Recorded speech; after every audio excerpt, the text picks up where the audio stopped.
आज के इस वीडियो में हम ज्वेल नेक यानी कि पैक नेक बनाना सीखेंगे।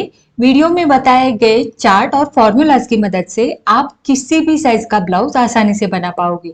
तो चलिए शुरुआत करते हैं। मैं उज्ज्वला पाटिल, क्रिएटिव फैशन में आप सभी का स्वागत। शुरुआत करते हैं मेजरमेंट से। तो पहला मेजरमेंट है शोल्डर का, जो कि हमारे 14.5 इंच है।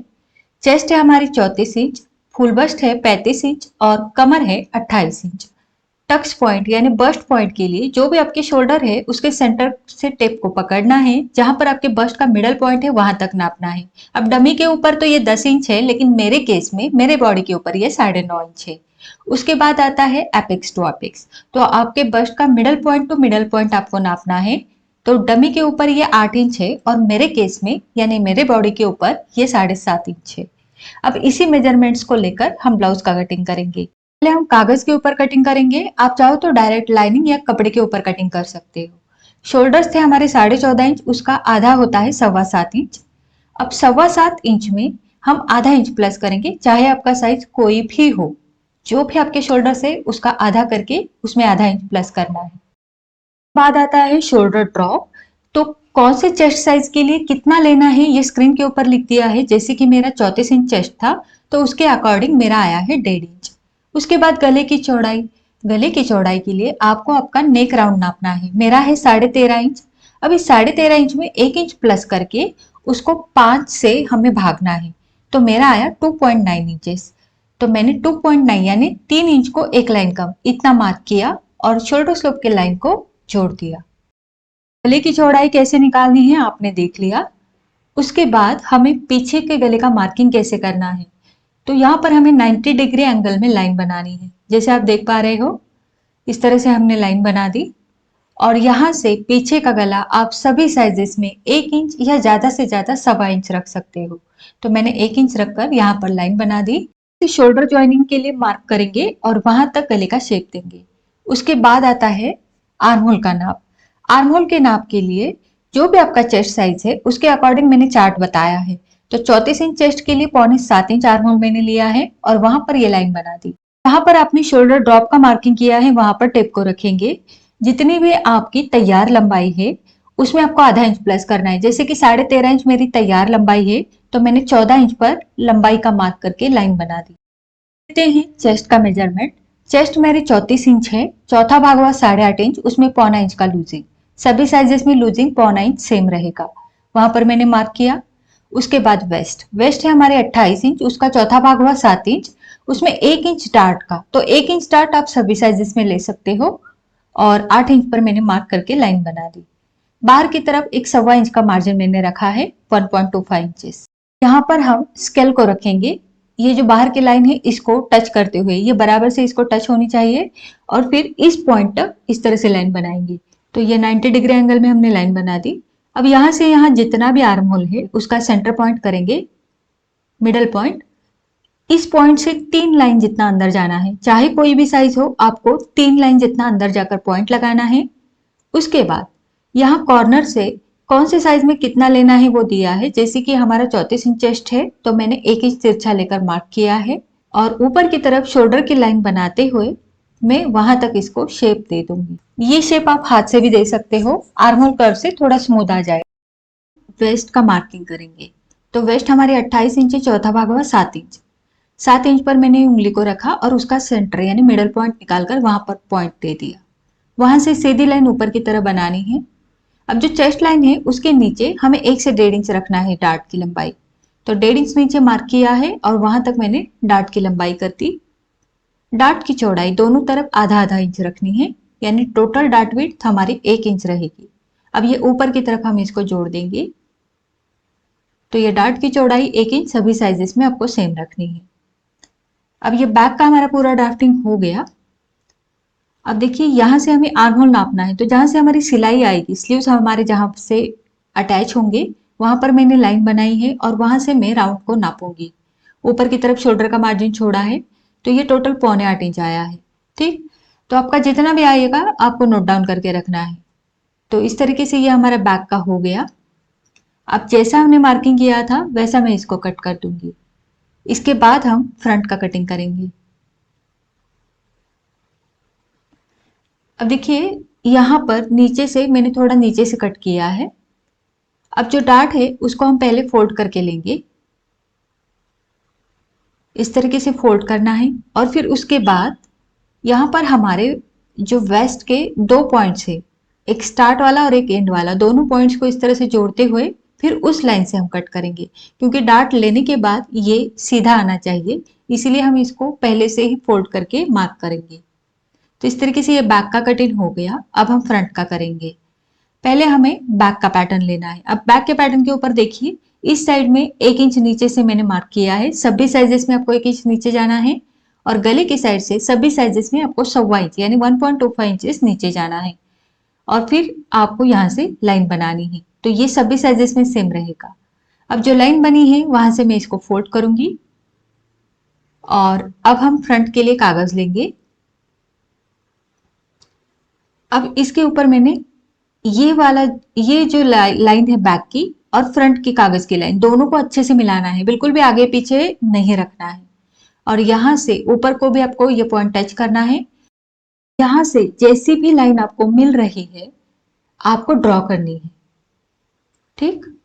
तो ये हो गई आपकी फ्रंट की शोल्डर लाइन। उसके बाद चेस्ट लाइन, जो बैक की चेस्ट लाइन है उसको आगे आप बढ़ाकर मार्क करोगे।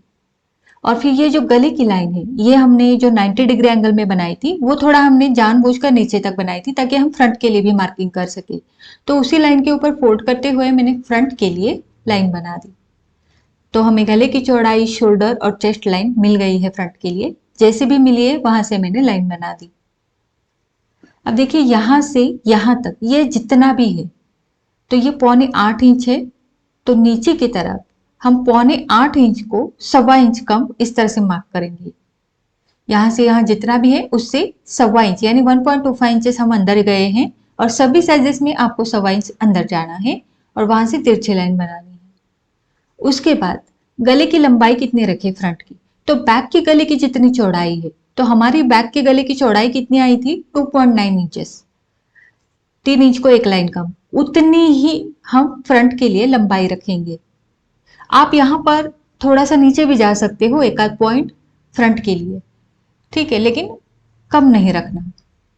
अब यहाँ से हम इसको शेप देंगे। शेप आप थोड़ा राउंड भी दे सकते हो। अब फ्रंट की चेस्ट के लिए मार्किंग होगा। अब देखिए बैक की चेस्ट का मार्किंग हमने अलग किया था, फ्रंट का अलग रहेगा। तो फ्रंट का आपका जितना भी चेस्ट साइज है उसका चौथा भाग करेंगे। तो जैसे कि 34 इंच चेस्ट है, चौथा भाग हुआ 8.5 इंच। 8.5 इंच के आगे टेप के ऊपर जो लाइंस है वो 3 लाइंस आपको पकड़नी है, चाहे आपका कोई भी साइज हो, ठीक है। आपको चेस्ट का चौथा भाग प्लस उसमें 3 लाइन ऐड करने हैं। के बाद यहाँ से तिरछा कितना लेना है, तो ये चेस्ट साइज के अकॉर्डिंग लेना है। जैसे कि मैंने यहाँ पर लिख दिया है, तो मेरा चेस्ट साइज 34 इंच है, उसके अकॉर्डिंग मैंने 1 इंच लिया है। और यहाँ से हम फ्रंट आर्म होल का शेप देंगे। यहाँ से पॉइंट नहीं बनाना, बस इस तरह से स्मूथ कर्व होना है। अब देखिए यहाँ से यहाँ ये जितना भी है उसका हम सेंटर पॉइंट करेंगे, मिडल पॉइंट करेंगे। ये यहाँ पर आ गया। अब इस पॉइंट से आधा इंच नीचे जाएंगे, क्योंकि वहां से शोल्डर जॉइंट के लिए आधा इंच छोड़ना है, और वहां पर टेप को रखकर हम यहाँ पर जो हमारा टक्स पॉइंट यानी बस्ट पॉइंट है उसका मार्क करेंगे। तो वो आया था हमारा 9.5 इंच पर, बॉडी के ऊपर 9.5 इंच पर मैंने मार्क किया। वहां पर एक लाइन बनाएंगे, ये होगी हमारी फुल बस्ट की लाइन। तो यहाँ पर हमें कप साइज का मार्किंग करना है। आपका जितना भी फुल बस्ट है उसमें से आपको वेस्ट को कम करना है। जैसे कि मेरा फुल बस्ट 35 इंच है, उसमें से 28 इंच मैंने वेस्ट का कम किया, तो मेरा आंसर आया 7 इंच। आपका जितना भी फर्क आ रहा है उसके अकॉर्डिंग आपको कप साइज रखना है। तो 7 इंच के अकॉर्डिंग मैंने 3.5 इंच रख दिया। 6 इंच का डिफरेंस है तो 3.25 इंच रखो, और 4 से 5 इंच का डिफरेंस है तो 3 इंच रखो। अब उसके बाद जितना भी कप साइज है उसका आधा करेंगे, और उसमें 0.75 इंचेस मिला देंगे, यानी कि 0.25 इंच प्लस करेंगे। तो देखिए इस तरह से मैंने मार्क किया। अब जो नीचे का पॉइंट है वहां पर हम लाइन बना देंगे, और ये हो गई हमारी फ्रंट की लाइन।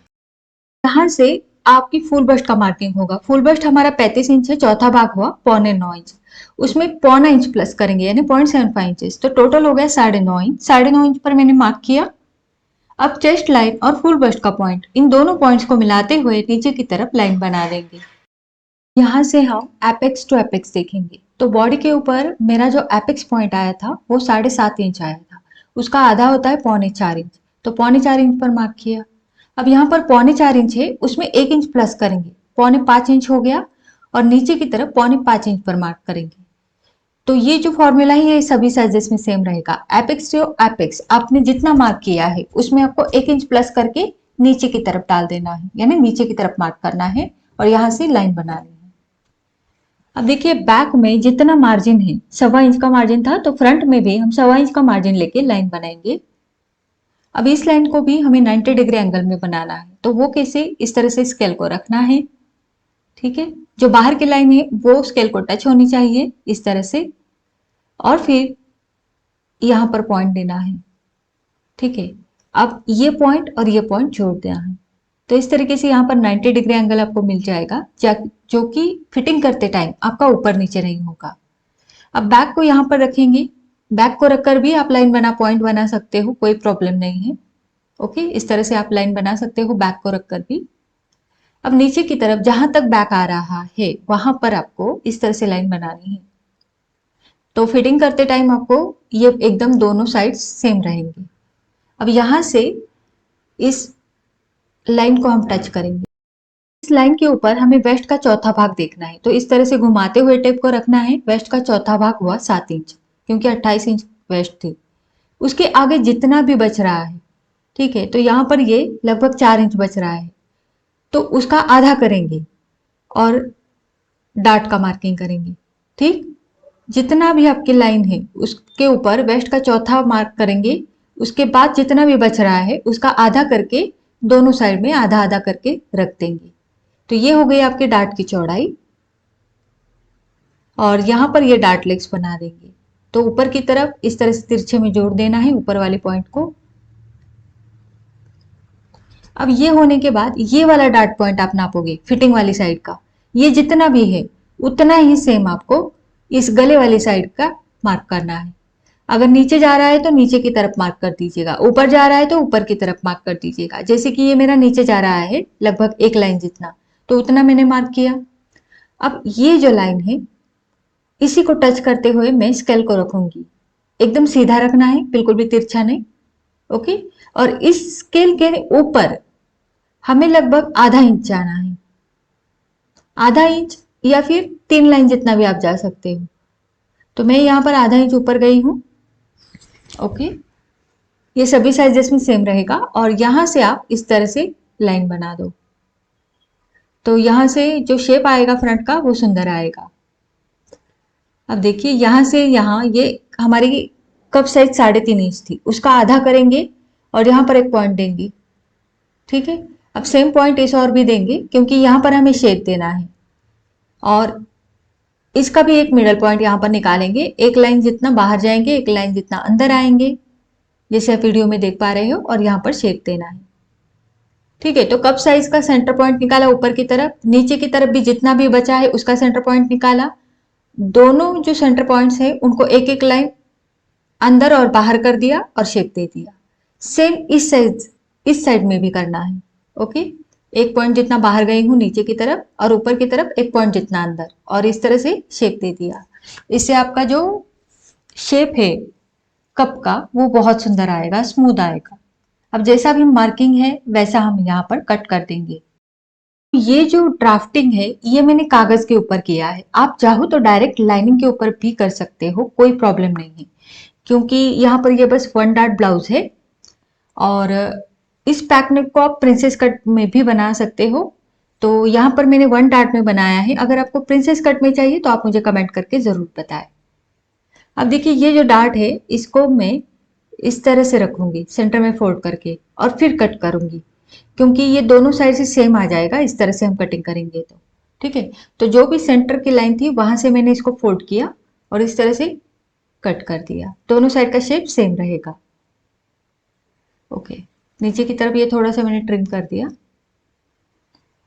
तो इस तरीके से ये हमारा 1 डार्ट में ये बन गया। इस तरह से ये 1 डार्ट बीच का निकल गया है। कपड़े के ऊपर कटिंग करते टाइम आपको मार्जिन रखकर कटिंग करना है। ठीक है, अब ये कागज के ऊपर था इसलिए मैंने पूरा कटिंग कर दिया। अब यहाँ पर देखिए फ्रंट आर्म होल का भी हम मेजर करेंगे। ऊपर की तरफ शोल्डर का मार्जिन छोड़ दिया, और यहाँ पर जहां से हमारी सिलाई आएगी स्लीव्स अटैच होंगे वो मार्किंग कर दिया और उसी लाइन के ऊपर मैं राउंड में टेप को रखते हुए देखूंगी ये कितना है। तो यहाँ पर ये 7.5 इंच के ऊपर एक पॉइंट आ रहा है, यानी 7.25 इंच को एक लाइन कम, तो इतना चलेगा अगर कम ज्यादा होता है तो। आप चाहो तो फ्रंट का थोड़ा नीचे की तरफ आर्म होल बढ़ाकर भी ले सकते हो, एक पॉइंट जितना। तो यहाँ पर फ्रंट और बैक के दोनों के जो साइड फिटिंग्स है वो मैंने मिला के रखे हैं, दोनों बिल्कुल सेम है। ठीक, अब हम स्लीव्स का कटिंग करेंगे। तो कटिंग मैंने करके रखा है, इसके ऊपर डिटेल में वीडियो भी बनाए हैं, जरूर देखिएगा। तो यहाँ पर 12.5 इंच एल्बो लेंथ थी, 13.5 इंच लंबाई रखी है, कैप हाइट 4.25 इंच रखी है, जो भी आपका चेस्ट साइज है उसका 8वां भाग कैप हाइट रख सकते हो।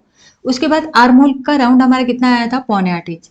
7.25 इंच इस तरह से तिरछे में रखकर मार्क किया और यहाँ से फ्रंट और बैक का शेप दे दिया। ठीक है, तो फ्रंट का शेप कैसे देना है, बैक का कैसे देना है, इसके ऊपर डिटेल में वीडियो बनाए हैं, जरूर देखिएगा, लिंक डिस्क्रिप्शन बॉक्स में मिल जाएगी। नीचे की तरफ जो भी राउंड है वो मार्क कर दिया, बाहर की तरफ 1.25 इंच का मार्जिन रखा है, जितना ब्लाउज में मार्जिन है उतना ही स्लीव्स में भी रखना है। ओके, तो इस तरह से हमारा स्लीव कटिंग हो गया है और ये सारे पैटर्न्स हम लाइनिंग के ऊपर रखकर कटिंग करेंगे। तो लाइनिंग के ऊपर मैंने रख दिया है, बैक जो है खुली साइड में रखा है, बैक में मैं होका और आई बनाऊंगी, तो बैक की साइड में होका और आई का मार्जिन रखा है, फ्रंट के डार्ट का मार्जिन रखा है और बाकी सारे पैटर्न्स जैसे है वैसे मैंने ड्रॉ कर दिया है। अब इसका कटिंग करेंगे। अब देखिए मैंने कटिंग कर लिया है, स्लीव्स का कटिंग बिल्कुल जैसा है वैसा मैंने कटिंग किया है, इसमें कुछ भी मार्जिन वगैरह ऐड करने की जरूरत नहीं है। फ्रंट के लिए मैंने बस यहाँ डार्ट के लिए मार्जिन ऐड किया है, बाकी मैंने जैसा है वैसा कटिंग किया है। ओके, खोलकर देखेंगे दोनों साइड में मैंने ये मार्जिन का मार्किंग कर दिया है कुछ इस तरीके से। उसके बाद आता है बैक। तो बैक का देखिए यहाँ पर हुक और आई पट के लिए ½ इंच मार्जिन छोड़ा है, बाकी जैसा है वैसा कटिंग किया है और बैक हमने खुली वाली साइड से कटिंग किया है। जैसे हमने लाइनिंग का कटिंग किया है सेम तरीके से हमें मेन फैब्रिक भी कटिंग करना है। तो यहाँ पर देखिए मेन फैब्रिक भी मैंने कटिंग किया है, मेन फैब्रिक में मैंने लाइक्रा फ्यूजिंग लगाया है, आपको लाइक्रा फ्यूजिंग नहीं लगाना तो आप सेम तरीके से और एक लाइनिंग यहाँ पर अटैच कर सकते हैं। अब देखिए मेन फैब्रिक के सीधे साइड के ऊपर मैंने लाइनिंग को रखा है और पहले हम गले का फिनिशिंग करेंगे, यानी जैसा भी गला है जो भी शेप है मैंने यहाँ पर स्टिच लगा दिया है, उसके बाद में छोटे छोटे कट्स लगा दूंगी।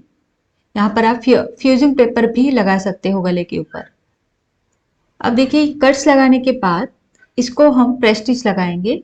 प्रेस स्टिच लगाने के लिए हम इसको लाइनिंग के ऊपर इस तरह से सिलाई मार्जिन को रख देंगे और एकदम किनारे से सिलाई लगाएंगे।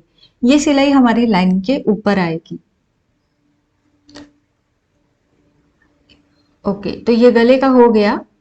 अब हम इसको ऐसे ही रखेंगे। ठीक है, ये उल्टी साइड ही ऊपर की तरफ रखेंगे और यहाँ नीचे की तरफ मेन फैब्रिक के ऊपर अलग से डार्ट लेंगे और लाइनिंग के ऊपर अलग से डार्ट लेंगे। ठीक, तो जैसे कि मैंने बताया मेन फैब्रिक के ऊपर मैंने लाइक्रा फ्यूजिंग लगाया है, अगर आपको लाइक्रा फ्यूजिंग नहीं लगाना है तो आप यहाँ पर मेन फैब्रिक के ऊपर एक लाइनिंग जोड़ दीजिएगा और एक दूसरा लाइनिंग अलग से रखिएगा जैसे हमने अभी रखा है। ठीक, तो यहाँ पर देखिए डार्ट का जो भी है हमारा उसको हम स्टिच करके लेंगे। तो मेन फैब्रिक के ऊपर अलग से डार्ट लगेंगे और लाइनिंग के ऊपर अलग से डार्ट लगेंगे क्योंकि यहाँ पर हम पैड्स अंदर डालने वाले हैं। ठीक है, तो ये देखिए नीचे की तरफ एकदम सीधा आ गया है हमारा वेस्ट की तरफ। अब जो लाइनिंग है उसके भी डार्ट हमें सेम तरीके से लेने हैं जैसे हमने मेन फैब्रिक के लिए थे, बराबर से मिला के रखना है और जो भी जैसा भी मार्किंग है बस उसी के ऊपर हम सिलाई लगाएंगे। अब यहाँ पर और एक जरूरी बात, यहाँ पर मैं इसमें कप्स यानी पैड्स अटैच करूंगी। अगर आपको पैड्स यानी कप्स अटैच नहीं करने हैं तो बस आप उस स्टेप को स्किप कर सकते हो, बाकी बिल्कुल सिलाई का तरीका सेम रखिएगा। ओके, तो लाइनिंग और मेन फैब्रिक दोनों के ऊपर हमने अलग अलग से डार्ट ले लिए हैं। अब ये जो डार्ट है यहाँ पर ये थोड़ा सा ½ इंच तक बंद रहता है तो उसको खोल देंगे हम, क्योंकि इसको खोलकर अगर हम प्रेस करते हैं तो यहाँ पर पॉइंट नहीं बनेगा क्योंकि ये प्रिंसेस कट नहीं है, ये वन डार्ट है और डार्ट का जहां पर एंड होता है वहां पर थोड़ा सा पॉइंट बनता है, इसीलिए यहाँ पर ये जो भी बंद भाग है उसको खोल कर ले, कट करके ले और फिर इसको इस तरह से फोल्ड करके अच्छे से प्रेस करके ले। इससे आपका कोई पॉइंट नहीं बनेगा, बिल्कुल ये यहाँ पर स्मूथ हो जाएगा। तो लाइनिंग और मेन फैब्रिक दोनों के ऊपर डार्ट को हम खोल कर इस्त्री करके लेंगे पूरे पॉइंट तक। हमें इसको फ्लैट करके लेना है डार्ट को, जिससे कोई पॉइंट नहीं बनेगा। आप चाहे पैड्स लगाओ ना लगाओ, पॉइंट्स नहीं बनाना है हमें। तो लाइनिंग और मेन फैब्रिक दोनों के ऊपर मैं प्रेस करने वाली हूँ और फिर इसके बाद हम यहाँ पर पैड्स अटैच करेंगे।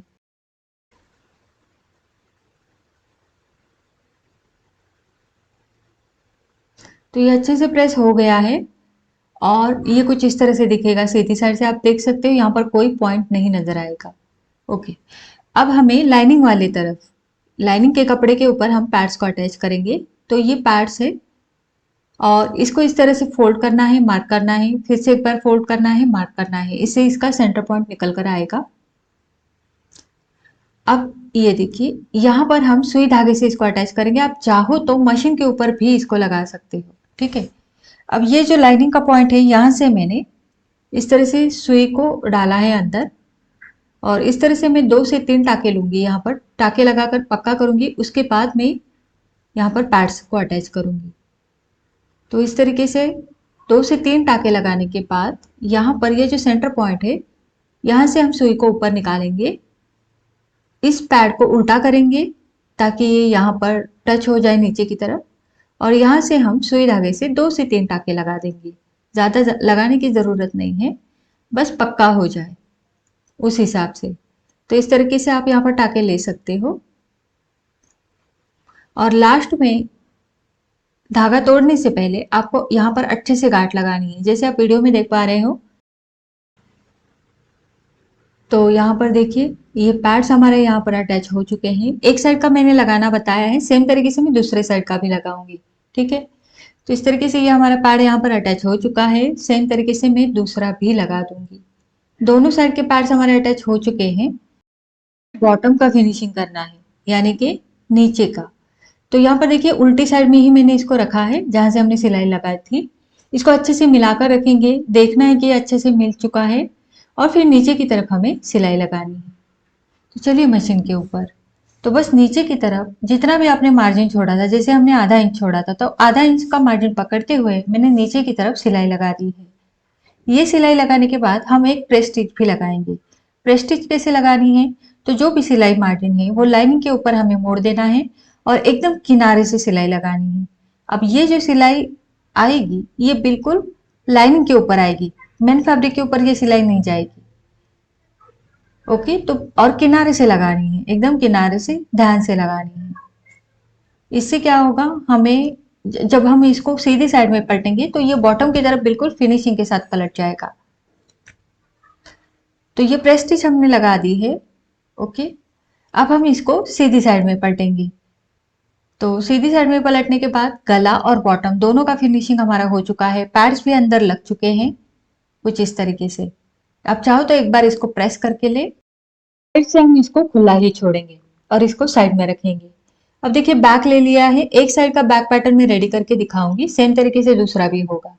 तो पहले जैसे हमने फ्रंट में गले का फिनिशिंग किया था, सेम तरीके से हमें बैक में भी गले का फिनिशिंग करना है, कट्स लगाने हैं। उसके बाद जहां पर यहाँ पर मैंने पिंस लगाए थे वो निकाल दिए। अब यहाँ पर भी हमें प्रेस स्टिच लगानी है। तो प्रेस स्टिच भी कैसे लगानी है, जो भी मार्जिन है वो लाइनिंग के ऊपर फोल्ड होगा और किनारे से सिलाई लगेगी। ओके, तो गले का हो चुका। अब जैसे हमने फ्रंट में अलग अलग डार्ट लिए थे, सेम हमें बैक में भी अलग अलग डार्ट लेने हैं। तो सेम डार्ट का मार्किंग मैंने मेन फैब्रिक के ऊपर भी करके लिया है, जैसे लाइनिंग के ऊपर था। और यहाँ पर मैं अलग अलग डार्ट स्टिच कर दूंगी। तो जो भी मार्किंग है, जैसा भी है, जितना भी है, बस उतना ही हमें स्टिच करना है। अगर कम ज्यादा हो जाता है तो लाइनिंग और मेन फैब्रिक अलग अलग हो जाएंगे।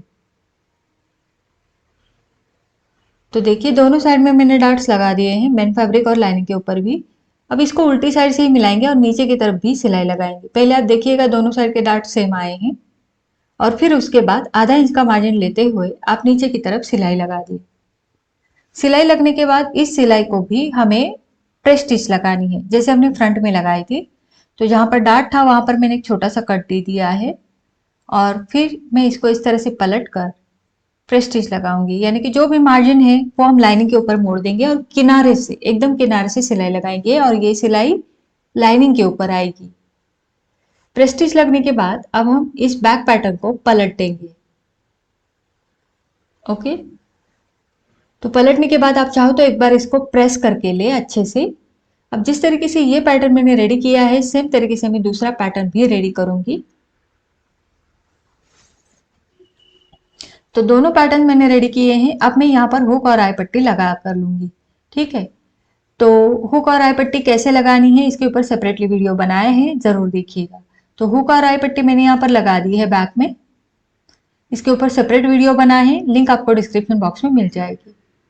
अब देखिए, ये जो बैक पैटर्न्स है इसके शोल्डर्स आप इस तरीके से भी जोड़ सकते हो और इसको अंदर की तरफ डालकर भी जोड़ सकते हो। तो हम इसको अंदर की तरफ डालेंगे। तो पहले आप इस तरह से मैच करके देखिए, जहां से आपको सिलाई लगानी है वहां से मैच करना है आपको शोल्डर्स को। ठीक है, तो कुछ इस तरीके से हम बैक पैटर्न को फ्रंट के अंदर रख देंगे, एकदम बराबर से रखना है और फिर उसके ऊपर फ्रंट को लपेट कर, फ्रंट के लाइनिंग को लपेट कर हम सिलाई लगाएंगे। इसे ये सिलाई अंडरग्राउंड हो जाएगी। सेम तरीके से दूसरे साइड की भी मैं करूंगी, लेकिन पहले मैं आपको ये दिखा दूंगी। तो देखिए, पलटने के बाद कितना फिनिशिंग यहाँ पर नजर आ रहा है। सेम तरीके से दूसरे साइड के शोल्डर्स भी मैं अटैच करूंगी। दोनों साइड के शोल्डर्स अटैच हो चुके हैं। अब जो भी खुली है आर्म होल की साइड, वो हम स्टिच करेंगे। बैक की जो आर्म होल की साइड थी वो मैंने पहले से ही साइड से सिलाई लगाकर स्टिच कर दिया था, बस फ्रंट की रह गई थी। तो फ्रंट के हम स्टिच करेंगे ताकि स्लीव्स जोड़ते टाइम हमें कोई परेशानी ना हो। बैक के हमने पहले से ही स्टिच किए थे, तो अभी स्टिच लगाने की जरूरत नहीं है। तो देखिए, इस तरीके से ये रेडी हो गया। सेम तरीके से दूसरा साइड भी मैंने रेडी किया है। ओके, अब हम यहाँ पर स्लीव्स अटैच करेंगे। तो स्लीव का सेंटर मैंने निकाला है और सेंटर पॉइंट हमारे बराबर से शोल्डर की सिलाई के ऊपर आना चाहिए। फिर आप चाहो तो सेंटर से लगाओ या फिर साइड से लगाओ। तो मैंने यहाँ पर साइड से शुरू किया है, एक साइड से होते हुए दूसरे साइड तक जाना है।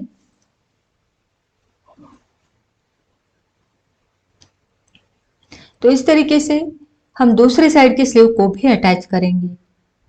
और स्लीव को देखें, मैंने लाइनिंग को पलट कर लिया है स्लीव के ऊपर। ओके, स्लीव्स में मैंने कोई लाइक्रा फ्यूजिंग नहीं लगाया है। तो देखिए, दोनों साइड के स्लीव्स मैंने अटैच कर दिए हैं। अब हम इसकी फिटिंग करेंगे। तो फिटिंग के लिए हमने मार्जिन छोड़ा था 1.25 इंच का। ओके, तो यहाँ पर 1.25 इंच पर मैंने ऑलरेडी मार्क कर दिया है और बस उसी के ऊपर मैं सिलाई लगाऊंगी। अब ये जो सिलाई है ये बराबर से आपको लगानी है, मतलब जब आप आर्महोल की तरफ आते हो तो ब्लाउज को पूरा सीधा करके रखना है इस तरीके से, और फिर यहाँ पर आपको स्टिच लगानी है। फिर नीचे की तरफ जाते टाइम मैंने 1.25 इंच का मार्जिन किया और सिलाई लगा दी। और सेम तरीके से दूसरी साइड में भी मैं फिटिंग की सिलाई लगा कर लूंगी। तो देखिए, दोनों साइड की फिटिंग की सिलाई लगने के बाद हमारा ब्लाउज रेडी हो गया है। यहाँ पर आप देख सकते हो बैक साइड में हुक और आई लगा दिए हैं। बहुत ही सुंदर इसका लुक आया है। पहनने के बाद भी ये काफी सुंदर लग रहा है और आजकल बहुत ज्यादा ट्रेंड में है। वेलनेक ब्लाउज यानी कि पैकनेक ब्लाउज हमारा रेडी है। इसका लुक कुछ इस तरह से रहेगा और पहनने के बाद का इसका लुक मैंने आपको दिखाया है। तो कैसा लगा ये आज का ट्यूटोरियल, मुझे नीचे कमेंट करके ज़रूर बताना। इस वीडियो से रिलेटेड अगर कोई डाउट्स है तो आप मुझे नीचे कमेंट में पूछ सकते हो। वीडियो अच्छा लगा है तो लाइक ज़रूर करना, शेयर करना और चैनल को सब्सक्राइब करना। मिलते हैं हमारे अगले वीडियो में। धन्यवाद।